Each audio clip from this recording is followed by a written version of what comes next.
Hello, and welcome to another episode of Scions of the Southland.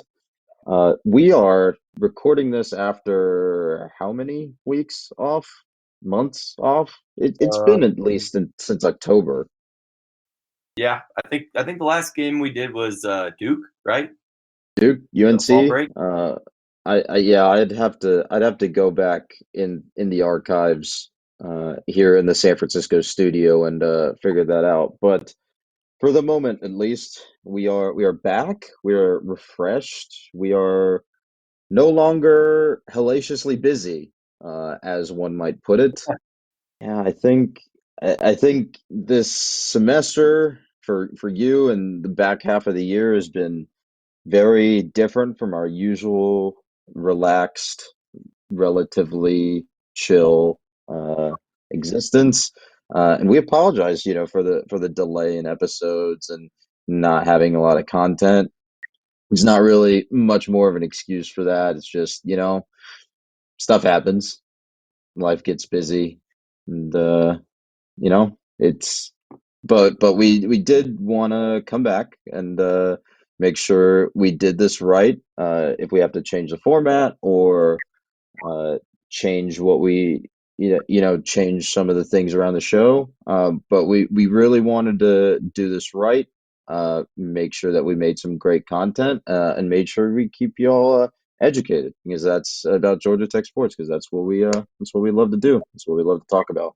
You gonna let me get in a word, Akshay, buddy? No, I like waxing poetically instead of letting other people Ah, talk.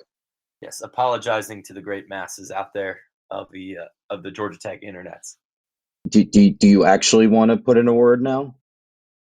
Sure. Yeah. No. We love doing this. I think talking about tech sports is a great release. Getting to do it for our audience is great too. Speaking for myself, and then for those that are not on the podcast tonight, it is quite a lot when you get to third, fourth, and into fifth year of Georgia Tech, as I'm sure a lot of you guys know. And So being an adult, we're yeah, yeah, we're doing what we can, and we're trying to get some off-season content together too. Now that football's rolled off, but I personally had a great winter break, even though it was very busy. We got in a lot of volleyball, which was awesome. If you missed that, the NIVC run was great. They won a national championship. Granted, it was just an NIT. We have, it counts. Banner yeah, exists. It counts. yeah, we have a banner to hang. Uh, I had a kind of controversial opinion, actually. If we're going to dive into this real quick, We'll get to I it. Let's finish the oh, thoughts on the apology. yeah, that too. I don't think there's a lot left to be said about that, other than it comes and goes. I say when we get it, and but no, Akshay and I are definitely trying to make this, if it has to be shorter, but just a way to make it a little more regular than it has been the past couple months. Like I was saying while we were preparing, iterating on the format, as many of my fellow business people in the adult world have taught me is a phrase that people use. Oh yeah, as a newly minted CreateX senior design person, I have to do so much iterating on ideas. But this is not an engineering podcast, so I'll save you all the gory details. It is a engineering adjacent podcast considering both of our professions, but the show must go on. Mr. Grant, in honor of our usual format, let us dive into the non-rev news. What do you have for me? Oh boy, so I kind of got into it there for a second, talking about volleyball. I'll keep that short because it has been a month since they ended. But they had a great run. I, as weird as this sounds, was kind of glad that they got snubbed from the NCAA tournament. They were pretty fringy at best. They had a couple great wins in there. If they would have beat Pitt, I'd be singing a different song. But I think that the controversy of them not making it and then being able to put in a run all the way to the national championship up in Vermillion, South Dakota, um, drew more eyes than maybe a first or second round exit. Not saying they would have done that, but likely. Um, the NCAA tournament is a loser making machine after all. If you watch any John Boyce videos, he did something on that for basketball. But volleyball, women's basketball are even more top heavy. Anyways, um, the whole getting people up in arms that they didn't make it got a lot more eyes on them than I think would have otherwise been on them, and I really like that because they deserve some attention, even if it was hard. And then, of course, they went the long way to do it in South Dakota, so definitely nothing to be ashamed about there. In terms of other stuff, swimming and diving is back, as well as tennis, all three of them, and track actually too. Started up this weekend with their spring slates. Swim and dive, men got close to knocking off number 14 Auburn, but the women kind of got blown out of the pool. So mixed bag there. The top of the men's team is fantastic. They may not make a ton of moves in the ACC picture, a couple regular season meets, but I draw a parallel to back when I swam in high school. Our women's team for my high school didn't win the sectional, but they got fourth place in state, kind of thing. And I think maybe not necessarily every dual meet or in the ACC, maybe only getting top half.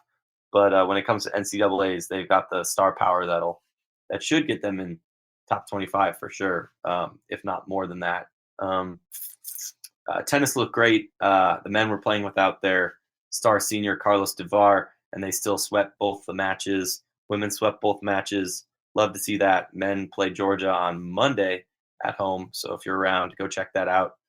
And then in terms of the sport that's powered through the winter the whole way, I think, correct me if I'm wrong here, but women's basketball is probably Woo. currently the brightest team on the flat for maybe baseball. Oh, golf too. But those three, women's basketball has been putting in work over break. Women's basketball, I went and checked them out while I was back in Atlanta over the break, and they're a fun team to watch. A little nervy. They remind me, weirdly enough, of the 2012 Atlanta Falcons. It's some of their home games watching them, I've been like, this could really go either way. But then they'll go on the road and just really turn the burners on. Right after they played a pretty close one versus Virginia. They played another tight game at Miami and got out of there with a win. They dropped one to Wake. Gonna parking lot That that was one. We'll come great. back to it. And then they kind of dominated FSU. They held FSU like 26 points or something absurd below their season scoring average. So, it's not even a mixed, but you can't call it a mixed bag. If anything, you could call it a mixed bag of like positivity because they're doing a lot at McCamish and away. Um, and they're 11 and 3, 12 and 3, 13 and 3. I don't know. I don't know what the record is. They're projected to be a 6 seed in the tournament when that rolls around, despite, obviously with the caveat that only half the season is gone. It's compared to last May, it's a good time. Yeah, Good time for women's basketball. I'm gonna break back in here because you made a lot of good points. And one thing that in our meantime, Akshay has been hard at work on, honestly, across all sports, is he's been diving into stats and the advanced side of stuff. So we'd like to bring that to volleyball and women's basketball and maybe softball or something like that if we can too. But as far as the numbers go, women's basketball holds up there too because it's not like they've been playing a bunch of slouches. The loss to Wake Forest wasn't great. We had a comment on Yellow Jacket Roundup about it being kind of a dead weight, and I was thinking I was tending towards agreeing because Wake Forest isn't that great. But when you look at the RPI, how it changed after the loss to Wake Forest, we only had dropped 2 spots, but then we beat Clemson and dropped 7. Um, it's the ACC, it's anybody's ball game. Don't lose to Clemson, that would be bad. But I don't know, like you play a tight game on the road, and that's just kind of how it bounces. And then the rest of the games, 2 weeks in a row with wins over top 25 teams.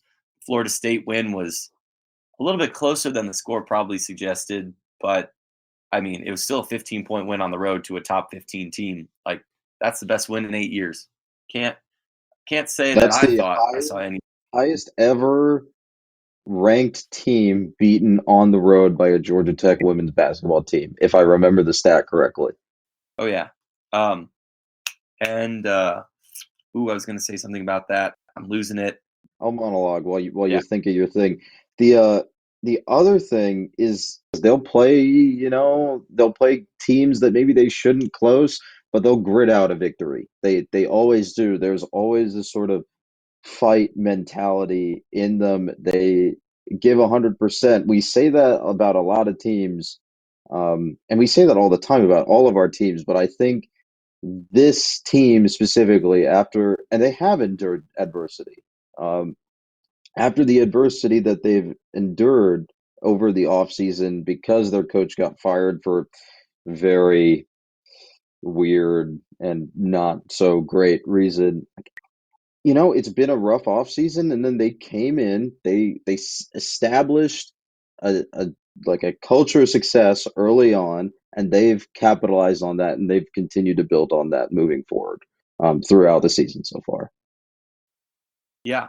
Um, and that's the thing. And this is what I was going to say. You speak to their toughness and their grit and their tenacity. I thought that was a characteristic of old Georgia Tech teams. And what I see now, it blows me out of the water. Like you go from Michelle Joseph's gritty, intense vibe, and like, yeah, that's how you conventionally think that teams learn to win, right? Is by seeing their coach and get into the grind and all that Yeah, stuff. like the And coach setting the example for the yeah, program. yeah, And I and think that's like a predominant, yeah, that's definitely a predominant thought. you take you take that away, and honestly, in what we know now, probably for good reasons, but we're not going to hash into that. But you take that away, plus the two best players from last year, the Mhm. Elizabeth Dixon and Elizabeth Ballaghan, who transferred to Louisville, um, and Which is a whole nother can of worms. yeah, you don't go into this season thinking, oh, haha, they'll go knock off Florida State on the road and it not be anywhere close to a fluke. No, you have Nell Fortner, who has replaced the crazy screaming, stiletto stomping Michelle Joseph's vibe with the like wholesome, nice, but still like she's very competent. You listen to her speak, and it's very like she knows her stuff. There's a reason she was an ESPN analyst, Team USA, Auburn. Like she came with a lot of good credentials, but like her teams still have that fire, and they're doing even better than they did before. So, like by all means, call it a success, especially in year one. It'll suck to lose Francesca Pond, but And I all think and they've got all plenty of. this is sort of my final thought on women's basketball because I think we should move on. But Yeah, I'll eat some crow on this. I was definitely skeptical about the Fortner hire when it happened, and until probably me watching them in person, I was still sort of. I watched them in person right around Christmas. I think it was a Virginia game, and I was still pretty skeptical. But after watching that game, watching them grit out a win against a team that, I mean, frankly, Virginia was better than their record showed, according to RPI. But like watching them grit out these performances midweek and weekend, week in and week out, has been very fun. It's one of the, it's nail biting, but it's definitely one of the more fun experiences watching sports I have had, or GT sports. This I've had this NCAA year, this athletic year. yeah, oh yeah. Put it up there with baseball and volleyball. Hmm. Well, volleyball was Um, this athletic year, baseball was last, but yeah. oh, true, true, true. I know football is the engine that feeds this franchise, not franchise, but this organization, and especially this blog. If you look at our engagement from August to November versus the spring season, but we still have the vast majority of contests left in terms of academic athletic year, like women's basketball Hmm. and men's basketball. only halfway through. We have all of baseball and softball, the good parts of tennis and golf, uh, championship season for swimming. Like there's a lot of good stories left out there. And like we say off season content in terms of the podcast, but like we'll have plenty to talk about. Don't sleep I mean, on for Eileen you Ball and me, or Dan for you Ball and and me, this is Burrell. arguably the actual season. Like, because this is the stuff. I mean, we love football. Obviously, we love talking about football. That's makes up the majority of our conversations amongst like the rest of staff and such.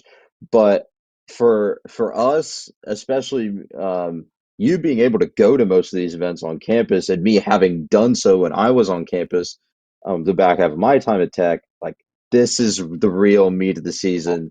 This is where we're sort of able to speak on something at a more educated, I would say, level than maybe we would be able to about the football season. And I think that's where we're going to get into our element. Yeah, totally agree. And I mean, there's a reason you're the podcast editor, host, and whatnot. But you're the baseball editor, and I'm the non-rev sports editor. This is where we come into the meat of both of those. So very exciting. We'll get Ethan hopefully back on to talk basketball too, because he's obviously the brainiest of any of us on that. But he's also got tennis, and then of course Kate is great at football and seeing the high level stuff. But there's a lot of good stuff to look forward to. Hmm. Let's see what else we got down here. We kind of glossed over football in that whole monologue, duologue, about the rest of this, I guess the rest of the academic athletic calendar. Yeah, it wasn't a great performance this year.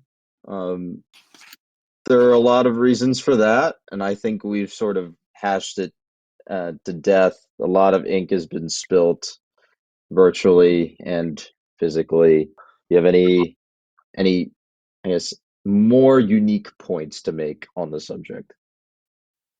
Fun today. You know what we can go for next year, Akshay? The 2021 national title? Sure.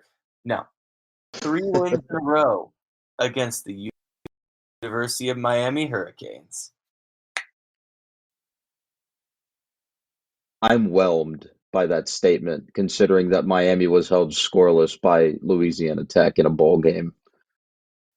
No, that's supposed to be like a good. We're drawing out the good vibes from the program. We got Jeff Sims. We got other Okay. recruits, clearly very knowledgeable about recruiting. Okay, okay. You're Yeah, selling me here. but You're doing the State Farm salesman shtick. I'm buying it. like my father and his father before him. That's true. Fact check me on that internet. Don't State fact check Farm. him. That's weird. That would be weird. Don't fact check him. But Don't dox him, but no, my take on football goes something along this. Coastal's going to be a crapshoot. as always. We got Notre Dame home-ish, so that's Home good, I adjacent. guess. Home adjacent, yeah, they're nearby. I don't know. I'm not going to say that Georgia's going to collapse. That'd be stupid and irresponsible. I'm not going to say Clemson's going to collapse. That's stupid and irresponsible of me. Irresponsible, but fun. Oh, true. But I don't know. The Atlantic crossover has been a winnable game for us for years. I don't correct me if I'm wrong. I don't think we've lost an Atlantic crossover since I've gotten to Tech. NC State. Uh, Uh, NC who we play the year State, before that? crap. NC State Uh, was 19. The year before that was, oh, I'm so I should blanking know on that. this. Wake. It I was should too. Wake. Nope. Wake was the year that we went 5-6. Okay, so Wake was 17, so it was 18. Yeah, that was homecoming. That was a night game. I think it Uh, was. Van for a little bit. I'm looking it up. But anyways, Boston College in 16. That was in Dublin. Florida State in 15. That was in. That's okay. We need to talk about the Florida. This is off topic. The Florida State thing is, in retrospect, looking at it almost 5 years, 5 years beyond, absolute fluke. I will love that game forever. but we cannot use it to base any sort of legitimate analysis ever. Akshay, this is a Homer podcast in which we're talking about the good vibes coming out of the football program. We're gonna chalk that up to, if it agrees with the pattern, correlation is not causation, but it correlates. So Okay, so for the edification of you and everyone else listening, uh 2018's Atlantic crossover was Louisville. oh, 66-31 victory on a Friday night. that was the game that got Brian Van Gorder fired. It got a lot of people at Louisville fired. That was a bad game at Papa John Stadium. I should have gone up there for that. I've still never seen No, I a mean, win off campus, but whatever. if I had the soundboard on, you would definitely be hearing Andy Samberg talk about somebody getting murdered. And for once, it would not be George Tech. Yeah, they got murdered. That Virginia Tech game was a beatdown. Georgia Tech at night was scary. Georgia Tech at Continues to be night. scary. Night games are funky. I don't trust night games, but that's a different problem. Yeah. Other things I don't But trust also include Georgia Tech men's basketball. um, they've looked like somebody you can trust this past week or so, man. It's been good for them. Something, On the something, road at correlation College, does not Chapel equal Hill. causation. You got to draw another pattern.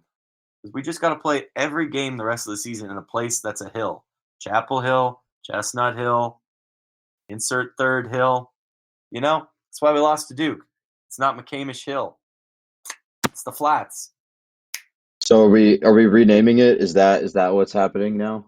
What? The hills? That sounds stupid. So no. I mean, it's more hills than you've probably seen in your life, considering, gestures wildly at Midwest. Yeah, yeah. I think the tallest hill in my hometown is the train embankment, but that's not something we need to get into. Yeah, so men's basketball is weird. It's a vibe. I don't really know what to expect. They're playing this weekend. I should know this. Keep They play talking. I'm tomorrow night looking at it up.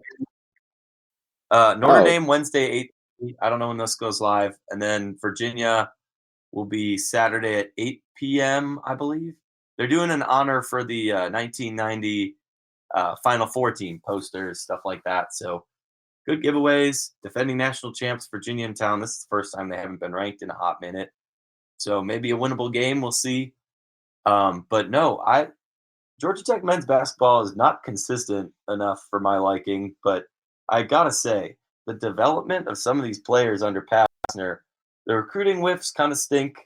The inconsistent play and the coaching is a little odd. You look at Moses Wright, and you cannot tell me that man hasn't grown in leaps and bounds in his time at Georgia Tech. no, I He's I like, absolutely agree.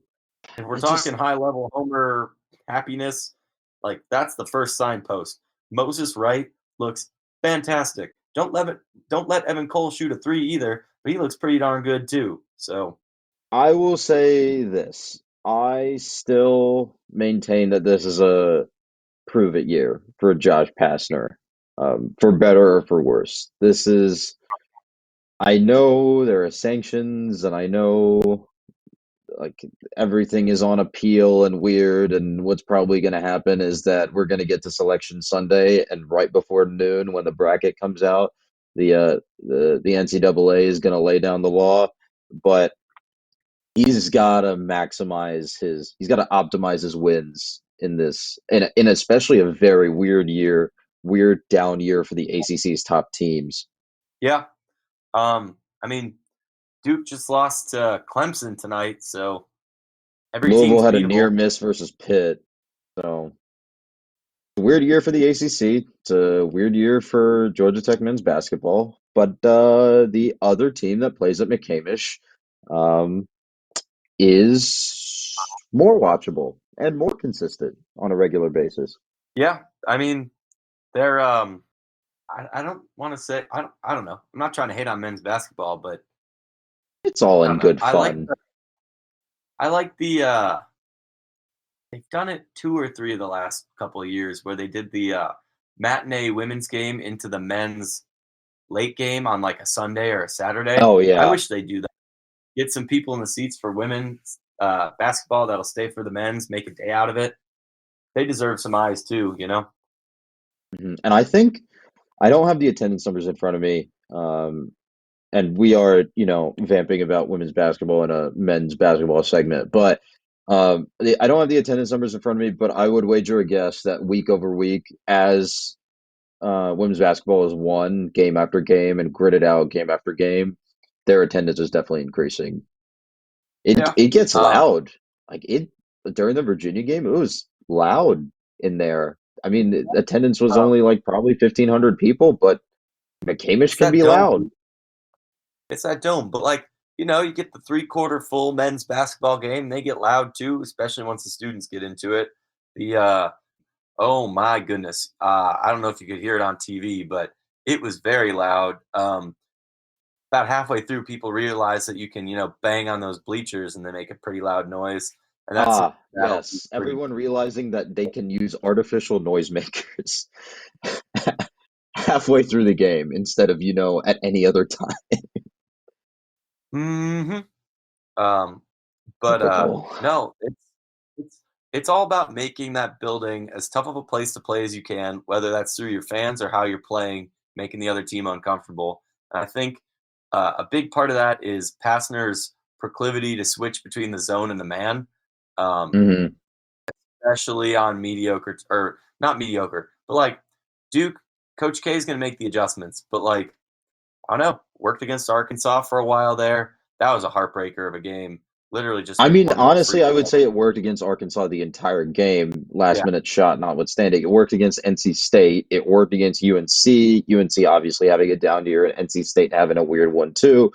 But I think defensively, you're seeing that success. Like that Yeah. is Oh, something to definitely. build off of, but the shooting needs to be there. The shooting, the offensive performance, the actual sort of fireworks, the lightning to the thunder needs to be there. Yeah. You're never gonna have almost. You're rarely, if ever, gonna have 96-point UNC drubbings. That's not how this team is built. But you do need DeVoe or Alvarado or Usher, if the time calls, to be able to make that three, or for on a play that like James or Evan or Moses gets fouled down low, make sure that shot goes in and you get that extra shot instead of running the risk of bricking a free throw or whatnot. You want to make sure that you're taking care of. You're not leaving any points on the board. Hmm. But so far, they're doing okay. It's not world beaten. Um, I think we're expected to get right in the ballpark of 10 ACC wins this year, which would be, I guess, would make us exactly 500 season, which I'll take it. It improvement hasn't from been last done in a year. long time. Yeah, if you'd have told me last year or 2 years ago that we'd have a 10-win ACC slate in 2019, 2020, I'd be like, yes, winning record in conference. Psych. There's 20 games now, but you know, hopefully on March 6th in Clemson, we can be pleasantly okay with this year. Yeah, competency is the expectation. They'll lose James, but there's not a ton that they really lose off that team either. Yeah. He is a It'll big be part of it. very interesting. It'll be very interesting when that punishment comes down, or when the appeal and punishment, if it's stayed, comes down, because that could either affect this postseason, um, or the next one, and the next one, depending on how recruiting and development of those freshmen go, that might be, like you said, we don't lose all that much. That might be the year that you're like, okay, let's get up, let's go, let's gun it for the tournament, and let's make a run. I don't know how you do it without a big, because I don't know if Moses Wright can do everything that James Banks does, but it's a wait and see game at that point. We're talking about projecting college basketball players a year out. That's probably not going to be responsible of us. Yeah, it's not, and not saying this team is liable to early exits for the draft. But like, we all thought Okogie would come back for that third year, and now he's tearing it up for the Wolves. So Absolutely tearing it we'll up. see. We'll have to take them as they come, but it's that's a positive story. Moses Wright's a positive story. Their whole going to the gas station after a big win is cute. Like even even if they say take the punishment this year or next year, I'd say just take it this year and get it over with. If they don't, if they aren't able to revoke it altogether, I don't want to chalk this year up as a loss because that's again dumb and a little bit irresponsible. But you know, there's good. We are a fan base that is very easy to overthink the good and the bad. So let's not do that, I think, is my goal. Yeah, that sounds like a good place to end our little discussion on men's basketball there then, seeing as there is much of both. Yeah. Yeah, I think What have we got that's all left? we got on the list that's, Georgia Tech relevant. I don't Yeah. know. Last second thoughts on anything in the Well, Georgia Tech sports sphere. I don't think we did baseball enough justice in the one sentence I gave them, just saying I was excited. But I I, I think they're going to be pretty good. Maybe not, third in the nation seed kind of thing, but I think this Danny Burrell hire is gold, Akshay, pure gold, and Hmm. I am super excited. Maybe not this year, losing what all three of our weekend starters, plus Oh, and Tristan the hitters. Don't forget about the power that lineup lost year over year. Kyle McCann, but and also Nick Wilhite, not to the draft, um, but it's there's a lot to be excited for. I'm not going to try and overhype this team, but I think that they've got the right pieces. Not calling Danny Hall as like a Herm Edwards, Mac Brown CEO kind of coach now because he's never really been that. But I think he's putting the pieces around him to be more effective. The Ramsey's on base percentage uh, of his hitters has been tremendous, even if the slugging, you know, Kel Johnson would just mash, Joey would mash, uh, Kyle McCann too. Like we're becoming a team that you can rely on to get that double or that single when you need it, instead of man, I hope whoever's up puts it over the fence. Purifoy, Poge, whatever. Um, and then Ah, Burrell, memories. you can't you can't you can't overstate how much change that is going to be, and a lot of good change. So Numbers, definitely baby. Show me the numbers. numbers. hmm But They have got yeah, the a lot to be analytics excited team for. in there rolling. Yes, it'd be good to get. I'd like to get somebody from that team on the podcast sometime. Hmm. Um, Maybe. but we I don't know. We'll figure that out. we've been on the analytics kick lately. I think that'll pay dividends for the site, the podcast, what we can determine using numbers. But yeah, no. Other than that, my only other comment was going to be that AI 2020 is rolling along nicely, and O'Keefe's on that too now. So just hopefully that they can close it out strong, and athletics is, you know, financially set for a hot minute here. Yeah, I would like financial security. $125 or $125 million is not a small chunk of change. That can do a lot of good, fill a lot of, I mean, I was gonna say pockets, but that sounds corrupt, but it can cover a lot of gaps. And I'm looking forward to putting that money to good use. Obviously, we're not putting that money to good use. Otherwise, we would have, I don't know, actually put it in our pockets. Yeah. Again, irresponsible of us, as always. But if that means a Loge box at O'Keefe, as long as that place stays loud, fit, as long as McCamish stays loud, the Rusty C is beautiful, Newborn's beautiful. We got the great bones for a great program. I mean, maybe it'd be nice to have like a women's soccer, men's soccer, women's golf or something like that. But we got a good base, and I think that there's a lot of buy-in, like in the athletic side of that department. So it's good time. Things look Yeah, brighter now, I think, than they did this time last year. I agree to a certain extent. I think, well, no, I agree wholeheartedly. I think at the end of last summer, I sent in a question to the Toddcast asking about what is like, how do you explain the massive jump in, it was whatever coaches, not the coaches, it was like whatever cup standings, like I don't know what it's called, but it's like the athletic directors cup or something.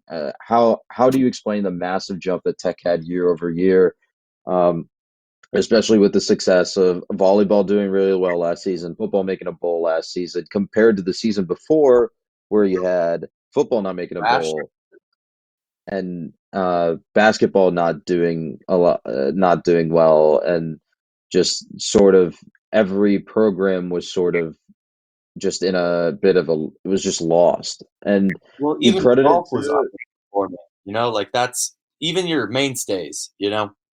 Baseball, yeah, golf. like we look at 17, we look at that the first half of that year. Um well no, we look at 17 as a whole as an athletic year, and we sort of just we don't want to look back at that. That was definitely, at least in my 4 years and year 5 or whatever, how many you're taking, like that was probably we're nearing that trough. But now we're definitely on the upswing. We have a lot more money flowing into the program. We have a lot more infrastructure in place, The in the studio. football on the football side, with Adidas, and with hires like very consequential hires like Fortner, Burrell, like these hires are putting the right people in the right places to succeed. They're putting their players in the right places to succeed. They're giving them the resources to succeed. And I think we're going to start seeing that pay off at higher and higher levels as we as we progress, as Stansbury moves further and further into his tenure. Yeah, I agree. I agree. I the last frontier on that is this AI 2020 endowing the rest of these scholarships because Hmm. the right people in the right places. Um, Not saying all of our people are perfect because I don't think that's true, but the hires he's made have been solid. But once you can recruit your track athletes from anywhere, you are no longer shackled. Once you can recruit your swimmers with a freer hand, like that's a big part of the gap between men's and women's swimming, I think, is the amount of endowed scholarships. If you look at uh, um, just how that has shaken out, like it's it's been 20 years. There's no logical reason for the gap between like those two programs other than the one has just existed longer and they've had that like set money, but now their coaching position is endowed. Like that's good. Being able to catch all of them up will be good.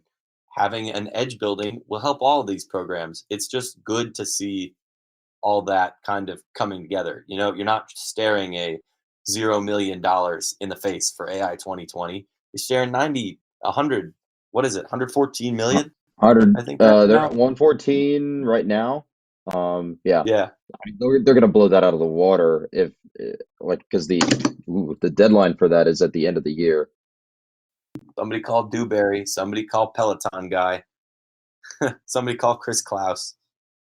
See, I was talking about this with someone at work that lived through, well, he used to watch, he went to Auburn, but he used to come to Tech and watch Tech play, when Auburn played here in the 80s, when Tech was still, decent. Well, not still decent, but they were, still had the national cachet that the Bobby Dodd era had bought them.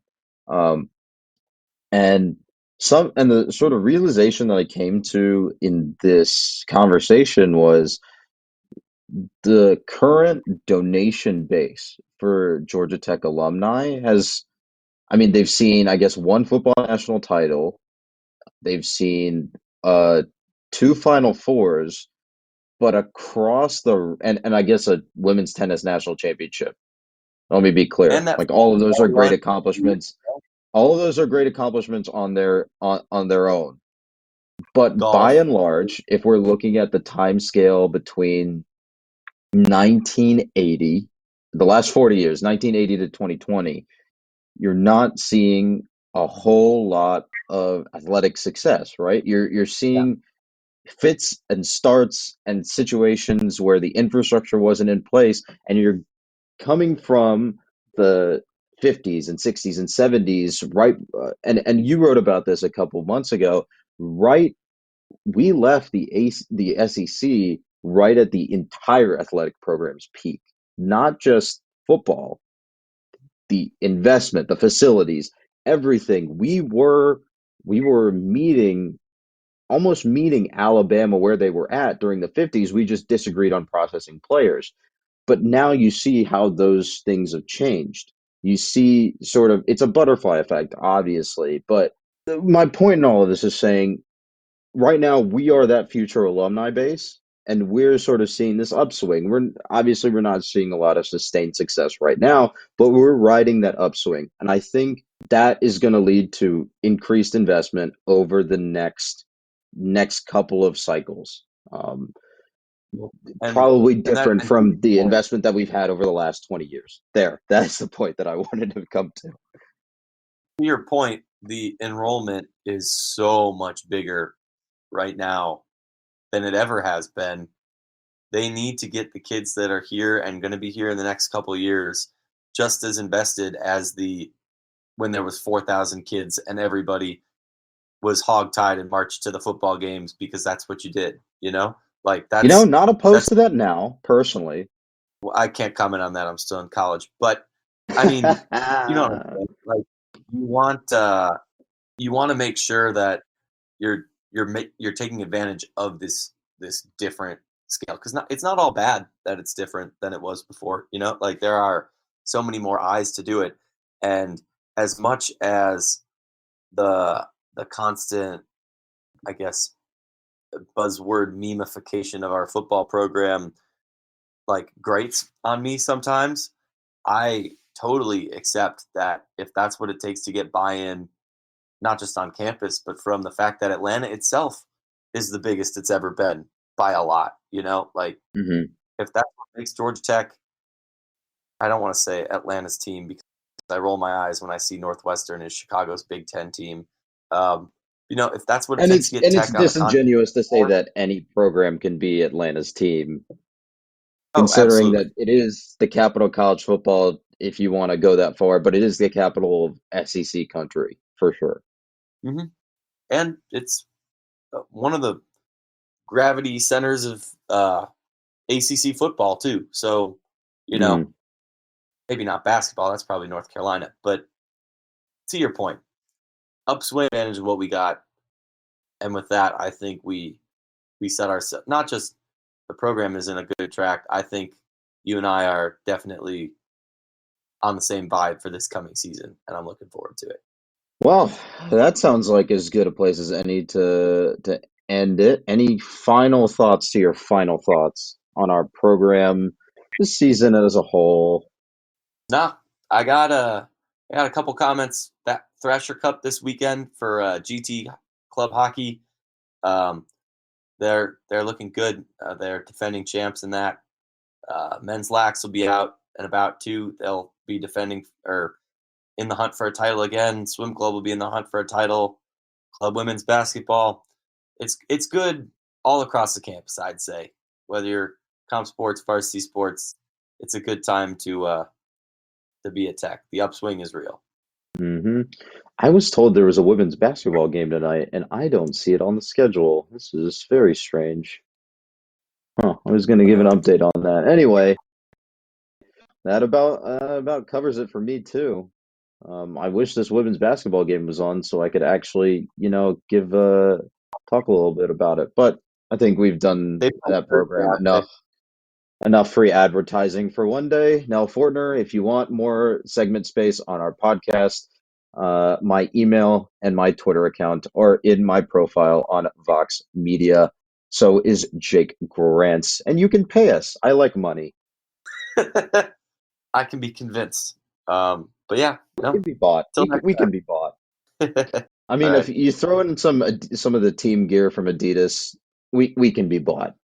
Journalistic integrity. What's that? It's 2020. We kind of threw that out the window. Threw the baby out with the bathwater. Anyway, all right, Mr. Grant, I will see you probably next week. Yep. Same bad time, same bad channel. Sounds like a plan. Everyone else, see you later.